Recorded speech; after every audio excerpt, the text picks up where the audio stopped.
ভারতবর্ষের 1500 ইনস্টিটিউট নিয়ে ভারতবর্ষের প্রত্যেকটা কোণাতে ইন্ডাস্ট্রি ওরিয়েন্টেড এডুকেশন দিয়েছে। প্রত্যেকটা মানুষকে industry oriented education, very important. Industry oriented education very very important. আমার বাবা পড়াশোনা করেছে 1964 সালে, 1964-এ যাদবপুর ইউনিভার্সিটি থেকে পাস করেছে।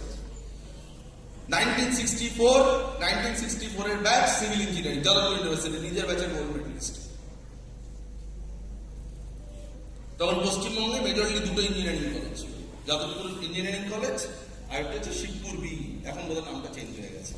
শিবপুরে একটা ছিল যেটা বি কলেজ বলা হতো, আর যাদবপুর দুটো দিয়ে হচ্ছে বি ডিগ্রি দেওয়া হতো। তখন মোটামুটি ইঞ্জিনিয়ারিং পড়তে ঢোকার সময় আপনার চাকরি কনফার্ম থাকতো, তার কারণ বছরে বেরোচ্ছে 1 লাখ ইঞ্জিনিয়ার, প্রয়োজন হচ্ছে 1 কোটি ইঞ্জিনিয়ার। এখন বছরে বেরোচ্ছে 1 কোটি ইঞ্জিনিয়ার, প্রয়োজন হচ্ছে 10,000 ইঞ্জিনিয়ার। তার মানে আজকে যদি সেই বাবা যদি আমাকে বলে যে না না কেরিয়ার হবে, তুমি ইঞ্জিনিয়ারিংটা করতে শুরু করো, তার মানে উনি পড়াশোনা শেষ করেছেন 1964 সালে।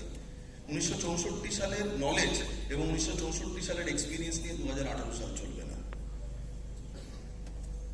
2018-তে ইন্ডাস্ট্রি বদলে গেছে, কিন্তু জ্ঞান নিচ্ছি কার কাছ থেকে? সেই বাবার কাছ থেকে যে 1964-তে কলেজ বেরিয়েছে, সেই বাবার কাছ থেকে যে হচ্ছে সবজি বেচে, সেই বাবার কাছ থেকে যে হচ্ছে গিয়ে সরকারি অফিসে ক্লার্কের চাকরি করে, তাকে বলছি কেরিয়ার কি হবে? হতে পারে না। কেরিয়ার কে, সেটা কে ডিসাইড করবে? একটা প্রফেশনাল ইনস্টিটিউট যে ঠিক করবে যে ইন্ডাস্ট্রি কোন দিকে যাচ্ছে। আজকে ভারতবর্ষে কি হচ্ছে, আজকে যাদের হচ্ছে 16, 17, 18 বছর বয়স, যারা পড়াশোনা করে কেরিয়ার করতে চাচ্ছে,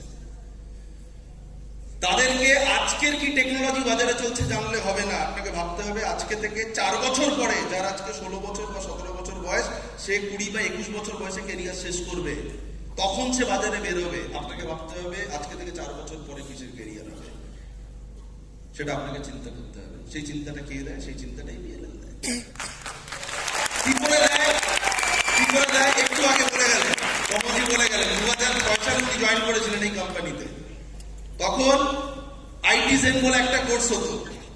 আজকে কিন্তু আইটি স্মার্ট প্লাস থেকে স্মার্ট কমার্স চলে এসেছে। IT smart plus smart commerce কি?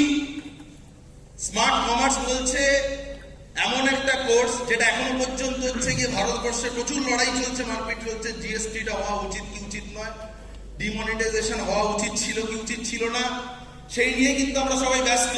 কিন্তু এটা ভাবছি না, আস্তে আস্তে আস্তে আস্তে জিএসটি ইমপ্লিমেন্টেশন কিন্তু 1 বছর হয়ে গেছে। আজকে থেকে মোটামুটি 5 বছর পরে একটা সময় আসবে যে পাড়ার মোড়ে প্রত্যেকদিন 2 হাঁড়ি করে বিরিয়ানি বিক্রি করে, সেই লোকটাকে কিন্তু জিএসটি পে করতে হবে তার বিলে। সেই লোকটা যেদিন 4 বছর পরে বিরিয়ানি যখন খাওয়াবে, যখন জিএসটি পে করবে, তার মাসের জিএসটির কম্পিউটেশন ক্যালকুলেশনটা কে করে দেবে? তখন তার একটা লোক দরকার। আজকেও যদি আমি ভাবি যে মোগল সাম্রাজ্যের পতনের কারণে আমি আজকে রেডি হলাম 4 বছর পর বাজারে বেরোবো, কেউ জিজ্ঞেস করবে না 4 বছর পর বাজারে বেরিয়ে যে আমি কি জানি? আমি হচ্ছে মোগল সাম্রাজ্য কেন দেশ থেকে চলে গেছিল আমি জানি। তো বিরিয়ানিওয়ালা জিজ্ঞেস করবে, খুব ভালো কথা, সে তো বাবু বুঝলাম, কিন্তু আমার যে সমস্যাটা আছে এটার কি কোনো হাল করতে পারবে? আমি বললাম যে না, এটা জানি না। আমি এটা জানি হুগলি নদীর দুদিক থেকে পাট শিল্প কেন চলে গেছিল, সে তো বুঝলাম, কিন্তু আমি যে বিরিয়ানি সরকার বলছে জিএসটি দেবো কি করে, ক্যালকুলেশন কিরকম ভাবে করতে হয়? আপনি যদি আজকে নিজেকে তৈরি করেন, 4 বছর পরে কিন্তু ওই লোকটাকে আপনি সলিউশন দিতে পারেন যে আমি করে দেবো আপনার ক্যালকুলেশন, আমি ট্যালি জানি, আমি ইন্টারনেট অ্যাকাউন্টিং জানি, আমি করে দেবো, আপনি আমাকে মাসে 1000 টাকা দেবেন।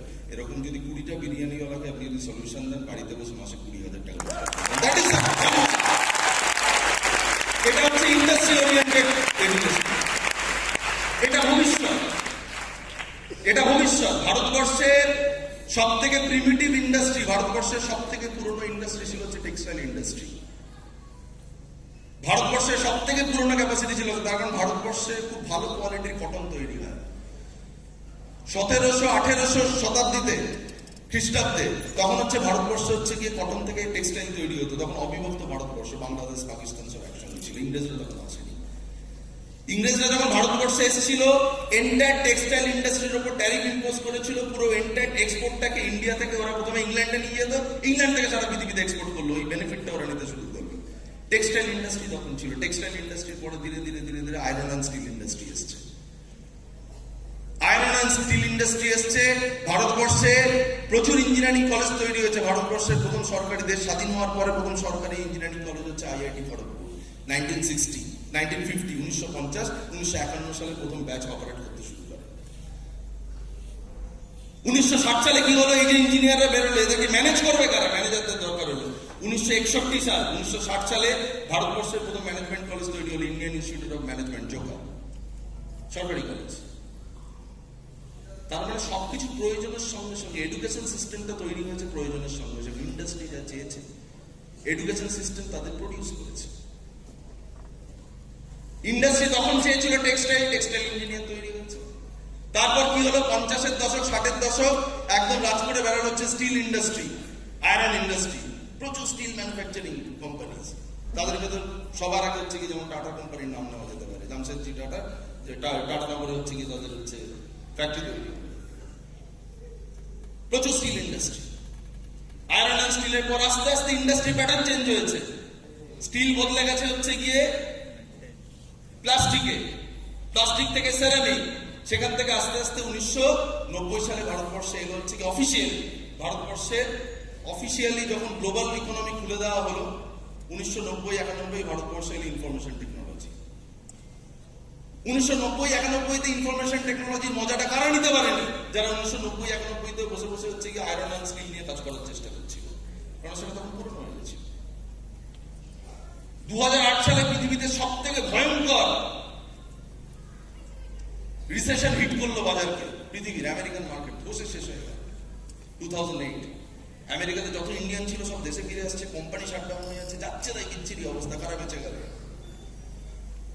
90-91 সালে যারা কম্পিউটারটা খোলা বন্ধ করাটা শিখে ইন্ডাস্ট্রিতে ঢুকেছিল আর ঢুকে ভাবলো ব্যাস আমি তো হচ্ছে কি ওই মাইক্রোসফট উইন্ডোজটা শুধু অপারেট করতে পারি, তখন উইন্ডোজও ছিল না, MS DOS ছিল। ওই কালো স্ক্রিনে হচ্ছে গিয়ে কমান্ড লেখা সেটুকু অপারেট করে জীবনটা কাটিয়ে দেবো। 90-91-92 নিজেদেরকে আপগ্রেড করলো না, ওরা ভাবছে যে নতুন টেকনোলজির লোক, এই টেকনোলজি কম্পিউটার পৃথিবীতে কেউ দেখেনি।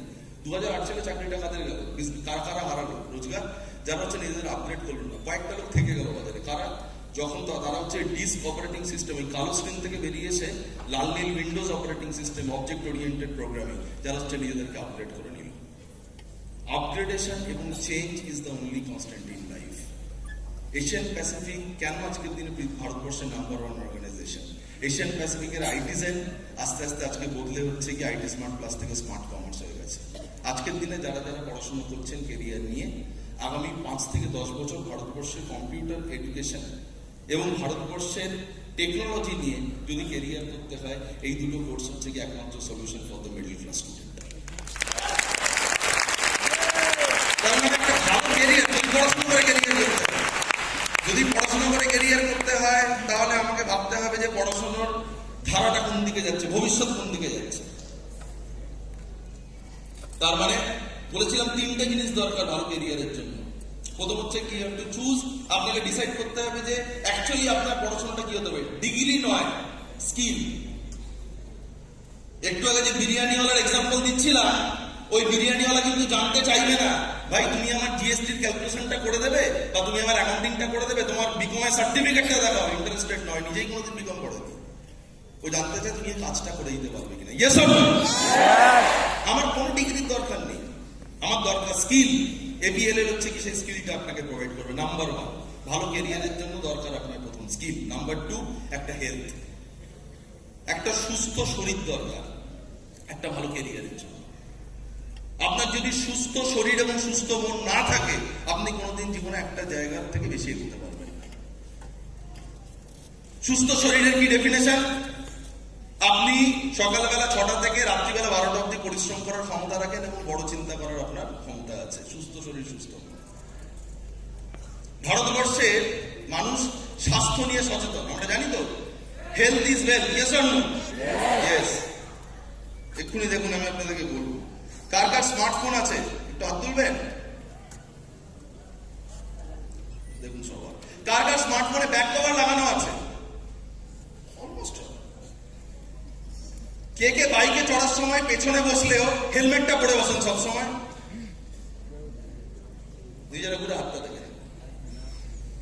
5,000 টাকা স্মার্টফোন, দোকান থেকে কিনেছি কি কিনেনি, না না বাবা আমি হাত দেবো না, স্ক্র্যাচ হয়ে যাবে, আপনি আগে ব্যাক কভারটা লাগিয়ে দিন, 200 টাকার ব্যাক কভার লাগিয়ে দিচ্ছি, 5000 টাকা স্মার্টফোন, কেন স্ক্র্যাচ হয়ে যাবে, ভেঙে যাবে।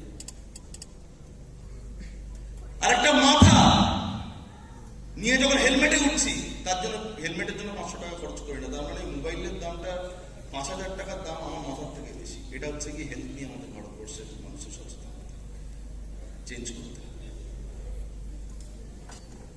যে 16 বছরের ছেলেটা 18 বছরের ছেলেটা সকাল থেকে 10খানা সিগারেট খেয়ে ফেলবে, কোনো কারণ নেই, এমনি পলিউশন আপনার হচ্ছে কি লাংস হচ্ছে কি আপনার এই ফুসফুসকে ছাড়তে হচ্ছে, সঙ্গে আরো 10খানা এক্সট্রা নিয়ে ছাঁকলেন, কি লাভ হলো? চলুন কি ক্ষতি হলো দেখছি। সেই লোকটা কোনোদিন চাইলেও পরের দিন ঘুম থেকে সকালবেলা সুস্থভাবে সাদা পরিষ্কার চকচকে চোখ নিয়ে একটা এনার্জি নিয়ে ঘুম থেকে উঠতে পারবে না। আগের দিনে যে নিকোটিন ঢুকেছে, ওয়ার্ল্ড হেলথ অর্গানাইজেশন বলে একটা শরীরে যে নিকোটিন যা ঢুকেছে তাকে যদি শরীর পুরো নিকোটিন ফ্রি করতে হয়, অ্যাটলিস্ট হচ্ছে গিয়ে 3 বছর পরে বলা যাবে যে তার শরীর যেদিন লাস্ট সিগারেট খেয়েছে সেদিন থেকে 3 বছর পরে গিয়ে বলা যাবে।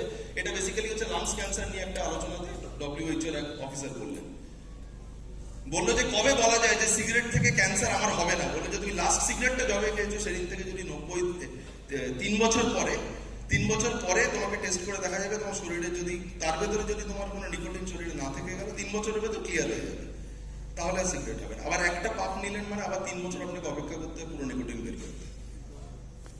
টিভিতে শাহরুখ খানকে দেখছি আর আমরা সিগারেট খাচ্ছি। Shahrukh Khan liver lungs filtration করার জন্য একটা নেদারল্যান্ডসের একটা হসপিটালের মধ্যে 2 বছর অন্তর অন্তর যান। WHO বলছে সব থেকে এক্সপেন্সিভ ট্রিটমেন্টের একটা হচ্ছে লাংস ট্রিটমেন্ট, এই ফুসফুসের রোগ সারানো হচ্ছে গিয়ে একটা ফুসফুসের চিকিৎসা করতে, পুরোদস্তুর ফুসফুসের চিকিৎসা করতে খরচ হয় 20 থেকে 24 লক্ষ টাকা। ভারতবর্ষে 98% লোক তা এফোর্ড করতে পারে না, কিন্তু তারা সিগারেট খাচ্ছে, এবং পশ্চিমবঙ্গে সিগারেট সব থেকে বেশি। আর অ্যালকোহল খাওয়া, বাজারে কোল্ড ড্রিঙ্ক খাওয়া, এইসব বিষয় তো গেলাম না। এগুলো কি? এগুলো হচ্ছে কন্ট্রোলেবল আছে, এগুলো কন্ট্রোলেবল আছে। আমি আপনাদেরকে বললাম, আপনার শুনতে ইচ্ছে হলো, এই হলে 2000 জন বসে আছেন, তার ভেতরে 1900 জন ঠিক করলেন যে না সব ফালতু কথা শুনলেন না, কিন্তু 100 জন যদি ঠিক করেন আপনার জীবনের ঝুঁকি আপনি কিছুটা হলেও কমালেন। কালকে থেকে হেলমেটটা পড়লেন, আপনার বাইক নেই কিন্তু বন্ধুর বাইকে ওঠেন, তাহলে একটা হেলমেট কিনে রাখেন, বাইক কেনার পয়সা হয়নি, 500 টাকা দিয়ে হেলমেট কিনে রাখেন। মাথার দাম মোবাইলের থেকে বেশি না। আপনি বেঁচে থাকলে 1000 মোবাইল আসবে, কিন্তু আপনি মারা গেলে আপনি তো আরামসে মারা গেলেন, আপনার পেছনে 4টে লোক থেকে গেল, তারা কি করেছে? তার মানে এগুলো হচ্ছে কন্ট্রোলেবল আছে। এগুলোকে নয় কালকে থেকে আমরা হেলথ ঠিক করব, হেলমেট পরলাম, সিগারেট খেলাম না, অ্যালকোহলের থেকে দূরে থাকলাম, রাস্তায় কোল্ড ড্রিঙ্ক খেলাম না, এটসেট্রা এটসেট্রা, বাড়ির খাওয়া দাওয়া করলাম, মিটে গেল। এগুলো তো মিটে গেল, এগুলো কন্ট্রোলেবল আছে। আনকন্ট্রোলেবল আছে, আমি কি আপনাকে বলতে পারি চাল ডাল খাওয়া ছেড়ে দিন? আজকের দিনে বাজারে প্রত্যেকটা যে বাড়ির রান্নাতেও যে চাল ডাল সবজি মাছ মাংস যা যা খাচ্ছি, প্রত্যেকের ভেতরে হচ্ছে কেমিক্যাল ঢুকছে। কেন? সিম্পল রিজন, দেশ স্বাধীন হয়েছিল 25 কোটি লোককে এই দেশের চাষিদের খাওয়াতে হতো, আজকে 125 কোটি লোককে খাওয়াতে হচ্ছে। শুধু তাই নয়, তখন চাষের জমি যত ছিল, আজকে চাষের জমি সেখান থেকে 5 ভাগের মতো 4 ভাগ হচ্ছে কি লোকে বাড়ি বানিয়ে ফেলেছে। 1 ভাগ জমিতে 125 কোটি লোককে খাওয়াতে হচ্ছে। তার রেজাল্ট কি? যে জমিতে 1 বার চাষ হতো সেই জমিতে 4 বার চাষ হচ্ছে, যে জমিতে 2 বার চাষ হতো সেই জমিতে 10 বার চাষ হচ্ছে। তাতে কি? Urea, chemical. আমরা ভাবলাম কেমিক্যালটা তো জমি দিয়ে থাকবে, কেমিক্যালটা ছড়িয়ে আসবে। তার মানে এটার সলিউশন কি? এবার কি তার মানে বাড়ির ছাদে চাষ করা শুরু করবো? এটা কোনো সলিউশন নেই। আপনাকে বাঁচতে গেলে এরকম ভাবেই বাঁচতে হবে, আপনাকে বাঁচতে গেলে এরকম ভাবেই বাঁচতে হবে। কালকে আমার ছেলেকে নিয়ে ডাক্তারের কাছে গেছিলাম রাত্রিবেলা, গলার দিকে গ্র্যান্ড ফুলে গেছে, কলকাতা শহরে সব থেকে বড় ইএনটি স্পেশালিস্ট। বলো যে কি এত সমস্যা হচ্ছে? বলো কি ঠান্ডা গরম হচ্ছে, কিছু ঠান্ডায় ঢুকছে গরমে বেরোচ্ছে। বললো যে স্কুল এসি, আবার স্পোর্টস ডে প্র্যাকটিস চলছে, রেসে আবার বের করছে ঢুকছে, আবার স্কুল থেকে বেরোলো পুরো স্কুল এসি। তার দাদু গাড়িতে করে তাকে আনতে যায়, গাড়ি এসি, ওই গরম থেকে হেঁটে আবার গাড়ি এসিতে ঢুকলো, আবার বেরোলো। দুপুরবেলা তো বাড়িতে এসি চলে না, আবার নন এসি থাকলো না, ঠান্ডা এসি। সলিউশন কি? তার মা জিজ্ঞেস করলো, আমার স্ত্রী জিজ্ঞেস করতো ডাক্তারকে, তাহলে কিন্তু এসি স্কুলটা ছেড়ে দেবো? বলে কিছু করার নেই, বলে এগুলো তোমার কাছে অপশন নেই, তুমি ওকে ভেতর থেকে তৈরি করো, খাওয়া দাওয়া ঠিক করো, এই ঠিক করো, ওই ঠিক করো। তার মানে চাল ডাল তেল নুন কিছুই ছাড়তে পারবো না, যে বিষ মেশানো খাবার আছে তাই খেতে হবে, কিছু করার নেই। শরীরকে ভেতর থেকে তৈরি করা যেতে পারে। সলিউশন কি জানিস? যে লোকটা ননি খায়, যে লোকটা আমলা, অ্যালোভেরা এবং প্রোটিন ইনটেক করে, যে মহিলা ক্যালসিয়াম ইনটেক করে, যার বাড়িতে প্রত্যেক মা হতে পারে, বোন হতে পারে, তার ক্যালসিয়াম ইনটেক করে, শরীরকে যদি ভেতর থেকে তৈরি করে, আপনার রোগ প্রতিরোধের ক্ষমতা বাড়বে। আমি বলছি না ক্যান্সারের পেশেন্টকে ননি খাওয়ালে সে সুস্থ হয়ে যাবে, যদিও সেরকম প্রচুর এক্সাম্পল আছে, আমি সেগুলোকে কেস স্টাডি বানাতে চাই না। কিন্তু আমি এটা বলতে পারি, আপনি যদি ননি খান, আপনার ডায়াবেটিসের হওয়ার প্রবাবিলিটি, হার্ট ডিজিজ হওয়ার প্রবাবিলিটি, ক্যান্সার হওয়ার প্রবাবিলিটি অনেক কমিয়ে দিতে পারে। তার মানে এই ঘরে আমরা যদি 2000 জন আছি, আজকে বাড়িতে গিয়ে প্রশ্ন করতে হবে, আমাকে এরকম একটা প্ল্যাটফর্ম অ্যাটলিস্ট প্রোভাইড করা হচ্ছে যেখান থেকে শরীরকে বাইরে থেকে তো আমরা ঠিক করতে পারবো না, ভেতর থেকে শরীরকে প্রিপেয়ার রাখতে পারবো কিনা। বোঝা গেল? Yes or no? তার মানে নারিশ, এখান থেকে হেলথ আমরা ঠিক করতে পারি। হেলথ ঠিক করি বা না করি, আজকের থেকে এর পরের সিগারেটটা টানার আগে অ্যাটলিস্ট আপনি চিন্তা করবেন যে আপনি বিষ টানছেন। এর আগে ভাবছিলেন আপনি খুব আনন্দ টানছেন, অ্যাটলিস্ট আজকে আমার কথার পর আপনি এটা জেনে টানুন, আপনি জেনে টানুন আপনি বিষ টানছেন। সেটুকুই হচ্ছে আমার সাকসেস। এটাকে বলে হেলথ অ্যাওয়ারনেস। তার মানে জীবনে যদি একটা ভালো জীবন তৈরি করতে হয়, বেটার লাইফ, একটা হচ্ছে গিয়ে you have to have a correct education, মানে skill. Yes or no? Yes. Number 2, একটা বেটার হেলথ তৈরি করতে হবে। আপনি যদি সুস্থই না থাকেন, যে লোকটা রাত্রিবেলা 2:30 অবধি ফেসবুক করে, সে লোকটা কোনোদিন সকালবেলা হচ্ছে গিয়ে 6টার সময় ঘুম থেকে উঠতে পারবে না। 9টার সময় কোনো মতে ঘুম থেকে উঠে সেই কোনোদিন তার আপলাইন যতই তাকে বলুক তুমি আগামী 6 মাসের ভেতর একটা গাড়ি কিনবে, তার এমনিই তো শরীরের ভেতর থেকে বেরোচ্ছে না, এমনি তার শরীর দেবে না, সে কি করে ভাববে সে গাড়ি করবে, বাড়ি করবে? সে তো এমনি বেসিক্যালি শরীরে এত নেগেটিভ এনার্জি, এত নেগেটিভ শরীরের ভেতর হচ্ছে কি খাওয়া দাওয়া, নিকোটিন, অ্যালকোহল, আর রাত্রির 2:30 অবধি ফেসবুক করছে, ঘুমোতে দিচ্ছে না। শরীর বলছে ঘুমোবে, ও হচ্ছে ফেসবুক করছে। মানে শরীরের ভেতরে হচ্ছে নার্ভাস সিস্টেমকে হচ্ছে কি আমাদের ভেতরে বক্সিং চলছে, কি করে বলবো? তার মানে শরীরকে সুস্থ করতে হবে। যদি জীবনে বড় খেলা খেলতে হয়, শরীরকে ভেতরে আগে সুস্থ করতে হবে। যদি স্মার্ট ভ্যালুতে সাকসেস পেতে হয়, আপনার লাংস দাঁড়িয়ে দাঁড়িয়ে স্টেজে দাঁড়িয়ে হচ্ছে 6 ঘন্টা বকাবে, তার ভেতর হচ্ছে গিয়ে লাংসকে তৈরি করুন, শরীরকে তৈরি করুন। শরীর যদি তৈরি না করেন, জীবনে কোনোদিন বড় খেলা খেলতে পারবেন না। আপনি আলটিমেটলি পয়সা করে দিয়ে গাড়ি বুক করলে, ডেলিভারির দিন সকালবেলা হার্ট অ্যাটাক করে মারা গেলেন, কোনো লাভ হলো? গাড়িটা কিনলে এনজয় করতে হবে, yes or no?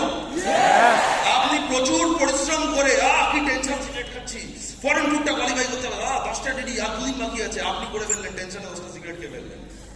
Foreign tour qualify করলেন, এরোপ্লেনে বসলেন, এরোপ্লেন আকাশে গিয়ে একটু ঝটকা দিলে আপনি হার্ট অ্যাটাক করে মারা গেলেন। কি লাভ হলো ফরেন ট্যুর কোয়ালিফাই করে? এরোপ্লেন যদি মাঝ রাস্তায় বলে আগুন লেগে গেছে, প্যারাসুটে নামতে হবে, বলে এটাই তো মজা, এটা তো জীবনে কোনো করিনি। That should be your health condition. এটা হচ্ছে হেলথ নাম্বার 2। এবং নাম্বার 3, রোজগার করতে হবে। রোজগার করতে হবে। জীবনে 3টে জিনিস। আমার কাছে স্কিল থাকতে হবে, যেটা আমাদের APLL দেয়। স্মার্ট ভ্যালু করতে গেলে আমাদের সাপোর্ট টিম আমাদের শেখায়। নাম্বার 2, আমাদের এখান থেকে হেলথ তৈরি করতে হবে, যেটা আমাদের স্মার্ট নারিশ এবং স্মার্ট ভ্যালু আমাদেরকে ঠিক করে দেয়। নাম্বার 3, রোজগার, ভেরি ইম্পর্টেন্ট। রোজগার দরকার, তাই তো? Yes or no? রোজগার দরকার, সবার জীবনে রোজগার। উই নিড মানি, ইনকাম দরকার। ভালো ইনকাম করতে গেলে smart value is the only way. দেখুন, জীবনে ইনকামের 4টে রাস্তা আছে। আজকে নতুন জেনারেশন, আপনারা কেরিয়ার শুরু করছেন, আমি জানি এই ঘরে বসে থাকা প্রচুর মানুষ আছে যারা এখনো পর্যন্ত ভাবছেন আজকের দিনটা তাদের কাছে একটা সেলিব্রেশন, বাড়িতে যাব। একটু আগে গৌতম আমাকে বলছিলেন সামনের সপ্তাহে, কালকে পরশুই টেস্টের পরীক্ষা আছে, প্রি টেস্টের পরীক্ষা আছে, এক্স আছে, ওয়াই আছে, জেড আছে। জীবনে 4টে কেরিয়ার হতে পারে। 4 ধরনের মানুষ আপনি পৃথিবীতে দেখবেন। এক ধরনের মানুষকে আমরা বলি পুয়োর। আমি আপনাকে বলে দিচ্ছি না কত টাকা থাকলে তার পুয়োর। পুয়োর মানে কি? আর পুয়োর মানে তার কোনো টাকা নেই কিন্তু প্রচুর সময় আছে, মানে তার টাইমের কোনো ভ্যালু নেই, প্রচুর টাইম কিন্তু কোনো টাকা নেই। পাড়ার রকে বসে আছে, কি রে কি করছিস? এই তো বসে আছি। এই মরা পড়া দেয়, চপ। কে মারা গেছে? পুরো মারা গেছে কিনা তারও খবর নেই, চপ। কি রে কি করছিস? গান খেলবি? হ্যাঁ চপ। এই 200 টাকা দিবি? এ ভাই আমি তো তোকে ভাবছিলাম 250 টাকা চাই। প্রচুর সময়, টাকা নেই, পুয়োর। নেক্সট হচ্ছে মিডল ক্লাস। এই সাংঘাতিক জিনিস, সময়ও নেই, টাকাও নেই, পুয়োরের তো সময় আছে। আমি একদিন সিনেমা দেখছিলাম, ডিয়ার জিন্দগি বলে কতজন দেখেন? ওই দেখো শুধু গুঞ্জে হাত তুলেছে। ভালো, কেউ সিনেমা দেখছে না, গৌতম দার টিমে কেউ সিনেমা দেখছে না নিশ্চিন্ত। আরো চিন্তার ব্যাপার, তাহলে কি করছে লোকেরা? হ্যাঁ, ডিয়ার জিন্দগিতে শাহরুখ খান বলছে একটা আলিয়া ভট্টকে বলছে যে এইখানে আমি আমার বাবার সঙ্গে ছোটবেলা আসতাম, এই ঢেউ সমুদ্রের পাড়ে, সমুদ্রের ঢেউ এরকম ভাবে আসতাম, আমরা সমুদ্রের ঢেউর সঙ্গে কিতকিত খেলতাম। এই গৌতম দা অনেক সময় নিয়ে নিচ্ছি না, সমুদ্রের ঢেউয়ের সঙ্গে কিতকিত খেলতাম, আমার বাবা আমাকে নিয়ে আসতো। শাহরুখ খান গল্প বলছে আলিয়া ভট্ট, বাবার সঙ্গে ছোটবেলা আসতাম। আমি সেদিন বসে বসে ভাবছি যে আমার ছেলের বয়স 5 বছর, 6 বছর হবে, আমার ছেলেকে একটা কোনো গল্প নেই যেটা আমি বলতে পারি আমি আমার বাবার সঙ্গে ছোটবেলায় এই কাজটা করেছি। মানে আমার কোনোদিন মনে পড়ে, আমার ছেলেকে যদি জিজ্ঞেস করবেন যে বাবা কি করে, বলে বাবা লুডো খেলতে বসলে চিটিং করে, আমার ছেলে বলে দেবে সাপ লুডো খেলতে বসলে আমি হচ্ছে সাপের তলাতে বসলে সাপ দিয়ে উঠে যাই। আর ছেলে সিঁড়িতে নামলে প্রথমত বুঝিয়েছিলাম, সিঁড়িতে তুমি যখন পড়লে সিঁড়ি থেকে নেমে আসতে। আরো একদিন মায়ের সঙ্গে খেলছিল, ধরে ফেলে, তারপর মা আর ছেলে মিলে আমি কি গালাম।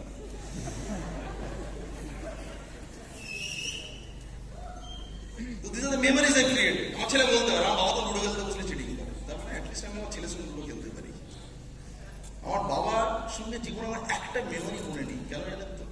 আমার বাবা সকালবেলা 7টার সময় ঘুম থেকে, মানে অফিসে বেরিয়ে গেছে, আমি তখন ঘুম থেকে উঠিনি। রাত্রিবেলা 9টার পর বাড়িতে ফিরেছে, তখন আমি ঘুমিয়ে পড়েছি, হয়তো বা পড়াশোনা করে যাচ্ছিল। বাবা মানে আমার কাছে একটা ইমেজ ছিল, বাবা মানে কোনো লোক নেই, তাড়াতাড়ি খেয়ে না বাবা চলে আসবে, মানে গব্বর চলে আসবে। একটা মিডল ক্লাস ফ্যামিলি, দেখা যায় বাবার ইমেজ, বাবা দেখ বাবার সঙ্গে ইন্টারাকশনই হয়নি, কোনোদিন গল্পই হয়নি। আমার জীবনে কোনোদিন প্রথম মেয়েকে কাকে ভালো লেগেছিল তার মানে আমার জন্য কোটি কোটি টাকা ছেড়ে গেছে, তাও নেই। যেদিন চাকরি রিটায়ারমেন্ট হবে তার আগে থেকে এবার তুমি কিছু একটা করো, এবার তুমি কিছু একটা করো, তার মানে একটা লোক তার থেকে তো পুরো ভালো যে ডেলি বেজে থাকে, ঘুম থেকে ওঠে, মাঠে গিয়ে মাটি কোপায়, 300 টাকা রাত্রিরে রোজগার করে, রাত্রিরে বাড়ি আসে, খেয়ে ঘুমিয়ে পড়ে, ঝুপড়িতে থাকে, ছেঁড়া গেঞ্জি আর লুঙ্গি পরে যায় একটা কোদাল কাঁধে নিয়ে, আবার এসে ঘুমিয়ে যায়। কেউ বিয়ে বাড়িতেও কেউ ডাকে না।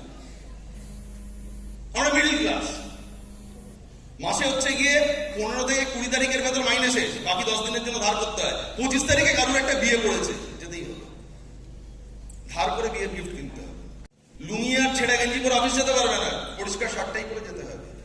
ঝুপড়িতেও থাকতে পারবে না রেল লাইনের বাস্তুদের মতো, বাড়ি থাকতে হবে, রেন্ট দিতে হবে, ইলেকট্রিসিটির বিল দিতে হবে। তার মানে একটা পুয়োর সারা জীবন যা রোজগার করলো, খেয়ে পড়লো, মরে গেল, গল্প শেষ। মিডল ক্লাস রোজগার করলো, খেলো, উল্টে যাওয়ার সময় আরো 15 লাখ টাকা লাইবিলিটি পরের জেনারেশনকে রেখে দিয়ে গেল, এবং সেই লোক আমাকে বলবে হচ্ছে কেরিয়ারটা এরকমভাবে হওয়া উচিত। সেটা যদি আমরা নিই, আমাদের থেকে বড় বোকা পৃথিবীতে কেউ হয় না। আমি কার কাছ থেকে শিখি? তার মানে হচ্ছে কি পুয়ার আর মিডল ক্লাস, থার্ড কে রিচ। বিরাট কোহলি প্রচুর টাকা, রিচ, বছরে 120 কোটি টাকা রোজগার, মাসে 12 কোটি টাকা রোজগার, অফিসিয়াল ইনকাম। কারণ ব্যাট চলছে। বিনোদ কাম্বলি বলে এক ভদ্রলোক ছিল, নাম শুনেছেন? সচিন তেন্ডুলকারের সঙ্গে একসঙ্গে ক্রিকেটে ডেবিউ হয়েছিল ইন্টারন্যাশনাল ক্রিকেটে। 2003-2004 ফাইন্যান্সিয়াল ইয়ারে ভারতবর্ষের সব থেকে ধনী ক্রিকেটার ছিল, একখানে হিরের দুল পড়তো। ভারতবর্ষের ইয়াং জেনারেশন তখন ওকে দেখে হিরের দুল পড়া শুরু করেছিল। যারা হিরে রেকর্ড করতে পারতো না, কাঁচের দুল পড়তো বিনোদ কাম্বলি। আজকের জেনারেশন না দেখে, ততদিন রোজগার করেছে ততদিন ব্যাট চলেছে, রোজগার বন্ধ হয়ে গেছে যেদিন ব্যাট চলা বন্ধ হয়ে গেছে। তার মানে যে রিচ ও ইনকাম করা হচ্ছে স্কিল বেচে, টাইম ট্রেডিং। 4 নম্বর যার কাছে প্রচুর টাকাও আছে, প্রচুর সময় আছে। বিরাট কোহলির কি প্রচুর টাকা, সময় নেই? আজকালকার দিনে ইন্টারনেটে একটা আলোচনা চলে, সাইফ আলী খানের বাচ্চার যে আয়া, ন্যানি বলে ওরা ইংরেজিতে, সেই ন্যানির মাইনে হচ্ছে কি ভারতবর্ষের যে কোনো টপ গ্রেড কর্পোরেট এক্সিকিউটিভের থেকে বেশি। ন্যানির বছরের মাইনে হচ্ছে 24 লাখ টাকা। এটা শুনে কেউ কেউ ভাববেন না, কাজটা বলো। সাইফ আলী খান আর ইয়ে হচ্ছে এই কারিনা কাপুরের ছেলে, তাদের ন্যানি বাচ্চাকে দেখাশোনা করে। বাবার মা তো ব্যস্ত, বাবা মা থোড়ি না সময় আছে, সকালবেলা স্কুলে ছেড়ে হবে, কারিনা কাপুর পাউরুটি আর অমলেট বানাবে নাকি? অমিতাভ বচ্চন এখনো পর্যন্ত ইন্ডিয়ান ফিল্ম ইন্ডাস্ট্রির একটা নাম। আজকে থেকে 70 বছর পর অমিতাভ বচ্চন বলে কেউ কাউ এক্সিস্ট করতে জানতো না, কারণ Abhishek Bachchan will never become successful, এখনো পর্যন্ত হয়নি। সুনীল গাভাস্কার একসময় বিশ্বনাথ ভৌমিকরা যখন হচ্ছে গিয়ে খেলা দেখতেন, সুনীল গাভাস্কার ক্রিকেটের মাঠের 1 নম্বর প্লেয়ার ছিল, তাই তো? এখন গাভাস্কার বলে কেউ এক্সিস্ট করে, তাই হচ্ছে নতুন জেনারেশন জানে না। কারণ রোহন গাভাস্কার ক্রিকেটে আসতে পারেনি, তার মানে বাবা খেলেছে বলে ছেলে খেলবে কোনো জরুরি নেই। বা যেদিন গাভাস্কারের ব্যাট চলা বন্ধ হয়েছে, সেই রোজগার বন্ধ হয়েছে। অ্যান্ড ফোর্থ ইজ ওয়েলদি কারা, যার কাছে সময়ও আছে এবং টাকাও আছে, এবং সব থেকে ইম্পর্টেন্টলি তার রোজগারটা ডিপেন্ড করে না তার নিজের উপরে। কারা? আম্বানিস। ধীরুভাই আম্বানি তৈরি করলো, একদিন পট করে মারা গেল, কোনো ব্যাপার না। কোম্পানির জায়গা আছে, 2 লক্ষ এমপ্লয়ি কোম্পানি চালায়, এখন মুকেশ আম্বানি চালায়, কিছু এসে যায় না। তার হচ্ছে কি 250 কেজির একটা ছেলে কেটে ছেটে পরিষ্কার করে এখন সেটাকে 80 কেজির ছেলে বানিয়ে নিয়েছে, প্রচুর টাকা। লাইপোসাকশন করে আকাশ আম্বানি, আনন্দ আম্বানি বলে একটি ছেলে ছিল, এটা বস্তার মতো, মানে আলুর বস্তার মতো ছেলে ছিল। ওই ব্যাপারটাকে পুরো সাজিয়ে গুছিয়ে এখন পুরো প্রেজেন্ট করছে, সে সাংঘাতিক ব্যাপার। বাবা মুকেশ আম্বানি। কিছু এসে যায় না, কোম্পানি কে চালায়? তার কারণ অর্গানাইজেশন তৈরি করেছে। They have build a business and organisation. আজকে এখানে গায়েন্দা কথা বলে গেলেন। গায়েন্দা বললেন যে তবে চাকরি ছেড়েছিলাম। আজকে পার্থক্যটা কি? তার মানে গায়েন্দার নামের পেছনে কোনো আম্বানি নেই, কোনো টাটা নেই, কোনো বিল্ডা নেই, কিন্তু গায়েন্দার যদি মনে হয় 1 মাস হঠাৎ করে হচ্ছে গিয়ে আমি ইউরোপে বেড়াতে, কারণ বাবার ক্ষমতা নেই, গায়েন্দার হচ্ছে গিয়ে বছরের ইনকামটা 1.5 কোটি টাকা রোজগার করবে। This is smart value. আপনি যদি বলেন এটা সহজে হয়ে যাবে, বা কেউ যদি আপনাকে বলে থাকে এটা সহজে হয়ে যাবে, আমি বলবো ইজ ব্লাডি লাইং, মিথ্যা কথা বলছে। এটা হতে পারে না। পরিশ্রম করতে হবে, কনভিকশন নিয়ে পরিশ্রম করতে হবে, নলেজ নিয়ে পরিশ্রম করতে হবে, এবং পরিশ্রম করতে হবে। আগামী জীবনে 5 থেকে 10 বছর আপনাকে পরিশ্রম করতে হবে। আগামী 5 থেকে 10 বছর আমাদেরকে পরিশ্রম করতে হবে। পরিশ্রম করার জন্য রাজি আছি? Yes or no? যদি পরিশ্রম করার জন্য রাজি থাকি, স্বপ্ন যদি বড় থাকে, এবং জীবনে যদি স্কিল বাড়ানোর জন্য তৈরি থাকি, শরীরকে যদি ভেতর থেকে তৈরি থাকি, তাহলে আপনি ঠিক প্ল্যাটফর্মে আছেন। ভগবান আপনাকে ঠিক প্ল্যাটফর্মে এনেছে, আপনার সঙ্গে অসাধারণ সাপোর্ট টিম আছে, খালি আপনাকে পরিশ্রম করে যেতে হবে। রাজি আমরা? একটাই ছোট্ট কথা বলবো, আর সময় নেব না, একটা ছোট্ট গল্প বলবো। অনেকে বলে যে দাদা 3 মাস হলো পরিশ্রম করছি, সাকসেস তো পাচ্ছি না। দাদা এই বছর ভেবেছিলাম প্ল্যাটিনাম হবো, সিলভারটা হলাম, কি করবো? তাহলে আমি সাকসেসটা পাবো না। সাকসেসটা ঠিক ওরম ভাবে আসে না। আমি একটা ছোট গল্প আপনাদেরকে বলবো শেষে। একবার ইন্দ্র, ভগবান ইন্দ্র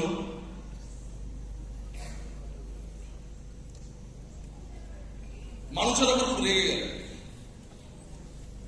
বললেন যে, অত্যন্ত তুষ্ট হয়েছেন ইন্দ্রদেব, রেগে গিয়ে বললেন যে আমি বৃষ্টি বন্ধ করে দিলাম, চাষবাস হবে না, তোমরা পুজো আর্চা ঠিক করে করো না, বৃষ্টি বন্ধ করে দিলাম, চাষবাস সব বন্ধ।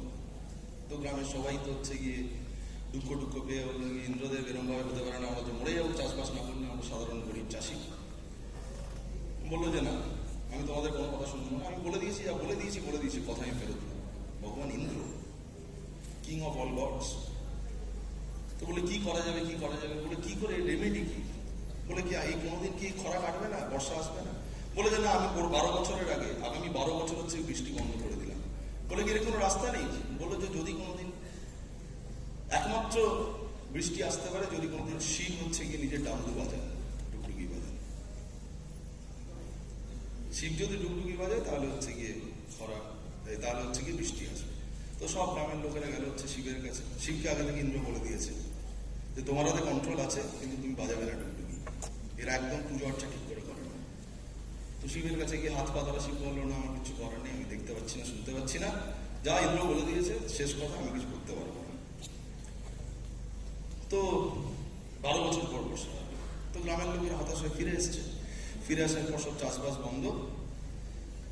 তো এক গরিব চাষি, একটি চাষি তার ভেতরে মাঝ বয়সী ভদ্রলোক বসে রোজ সকালে গিয়ে লাঙল দিয়ে ক্ষেত করছে আর বীজ লাগাচ্ছে, আর আকাশের দিকে তাকাচ্ছে, আবার লাঙল দিয়ে ক্ষেত করছে, আবার রোজ বীজ লাগাচ্ছে। তো সব গ্রামের বাকি চাষিরা এসে বলে তুমি কি পাগল নাকি? বলেছে তো 12 বছরের আগে আসবে না বৃষ্টি।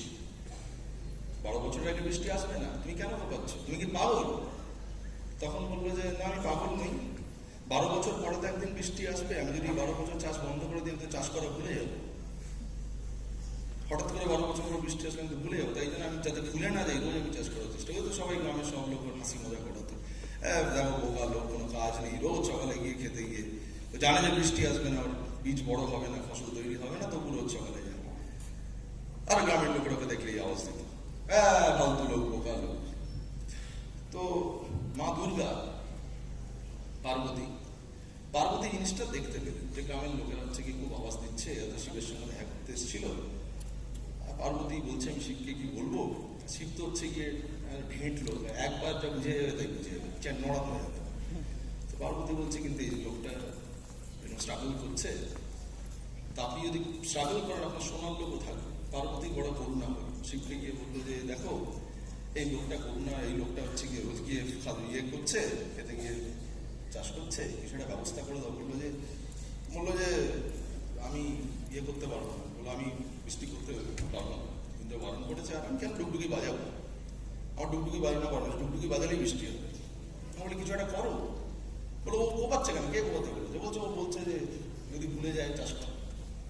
তখন বলছে এই কথাটা আমার মনে হলো পার্বতী বলছে দুর্গাকে, ও তো কোপাতে ভুলে যাবে বলে ওটা করছে, তুমি 12 বছর এই ডুগডুগি না বাজ, তুমি যেন ডুগডুগি বাজাতে ভুলে গেলে, কে বলেছে?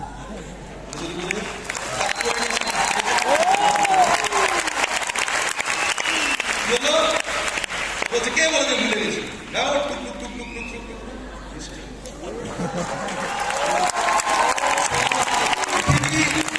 আপনি যখন একটা বিলিভ নিয়ে কাজ করবেন, আপনি যখন একটা কনভিকশন নিয়ে কাজ করবেন, আপনি যখন একটা স্বপ্ন নিয়ে কাজ করবেন, এই স্বপ্নের সঙ্গে কি আছে আপনি ওই স্বপ্নটা দেখবেন। ওই স্বপ্নের সঙ্গে আপনার শুধু এই বিজনেস বা টিমের লোক নয়, স্বপ্নের সঙ্গে আপনার বাবা মার নিঃশব্দ আশীর্বাদ লুকিয়েছে। ওই স্বপ্নের সঙ্গে আপনার ওই বোন যার পয়সার অভাবে বিয়ে হচ্ছে না, সেই বোনের নিঃশব্দ হচ্ছে কি একটা আশীর্বাদ লুকিয়ে আছে, প্রেয়ার লুকিয়ে আছে, সেগুলোকে বলছেন।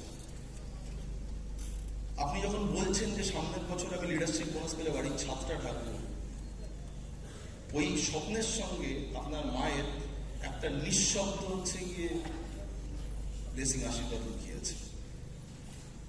আপনি যদি কাজটা করতে থাকেন, আপনি আজকে ভাবছেন যে আপনার টিম আজকে হচ্ছে না, কিন্তু আপনি যে কাজটা করছেন তার ভিতরে এত লোকের আশীর্বাদ থাকে, এত লোকের আপনার এই বিলিভটার সঙ্গে এত লোকের বিলিভ জুড়ে যায় যে একদিন সেই শিব ঠাকুরকেও ডুগডুগি বাজাতে হবে, আপনার বাড়ির সঙ্গে গাড়ি আসতে হবে।